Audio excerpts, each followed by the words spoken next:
আজকে সকালে আমরা চলে আসছি নহটা সবজি বাজারে। আজকে আপনাদেরকে দেখাবো যে সবজির দাম কেমন এবং কোন সবজির দাম কেমন যাচ্ছে। এই যে আপনারা দেখছেন, এটা গোটাই নহটা সবজি বাজার। আমরা জানবো আজকে যে কোন সবজির দাম কেমন। আসসালামু আলাইকুম ভাই। ওয়ালাইকুম আসসালাম। আজকে সবজি কেমন বাজার ভাই? বাজার খুব সস্তায় আছে। সস্তা আছে। সাজনা কত কেজি বেচছেন? সাজনা বেচছি 200 করে ভাই। 200। পটল কত বেচছেন? পটল বেচছি 100 টাকা কেজি। 100। করলে 100 ভাই। 100। পেঁয়াজের দাম পাইছে না কমছে? একটু বাড়তি আছে 35 টাকা। 35 টাকা কেজি। আলুর দাম কি ভাই? আলু 20 টাকা কেজি ভাই। 20 টাকা কেজি না? আলু 20 টাকা আছে, দেশি আলু 30 টাকা আছে। মোটামুটি সবজির দাম নিয়ন্ত্রণ আছে, নিয়ন্ত্রণ সস্তায় আছে। ঠিক আছে ভাই, ধন্যবাদ। তো সবজির দাম জানতে পারলেন। ওখানে এক ভাই দেখছি সব রকমের শাক বিক্রয় করছে। কোন শাক কি দামে বিক্রয় করছে চলেন আমরা দেখি। আসসালামু আলাইকুম ভাই।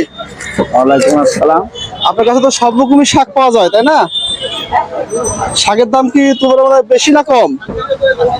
এবার রোজার হিসাবে মনে করেন, এর আগে যেমন মনে করেন ওই আলু যখন 80 টাকা 100 টাকা 20 টাকা ছিল, তখন শাক বেচেছি 40 টাকা আটি, আর এখন তো খালি 15 টাকা আটি।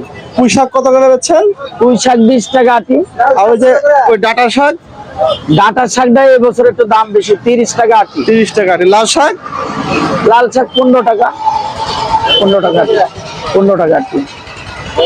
আপনার কাছে সব রকমের শাক পাওয়া যায়? প্রতিদিন থাকেন? প্রতিদিন। প্রতিদিন এই সময় বসেন তাই না? সকাল বিকাল দুই বেলায়? রমজান মাসে 2 বেলা, আর রমজান পার হয়ে গেলে 1 বেলা। ঠিক আছে, যাদের শাক লাগবে তারা চলে আসবেন ভাইয়ের কাছে। এখানে নহটা সবজি বাজারে ভাই বসেন। ঠিক আছে ভাই, গেন্দা বাসার সামনে। আপনারা দেখতে পাবেন আজকে সবজি বাজার কেমন কি। আপনারা পরে ভিডিও দেখার জন্য আমাদের সাথে থাকুন। আল্লাহ হাফেজ।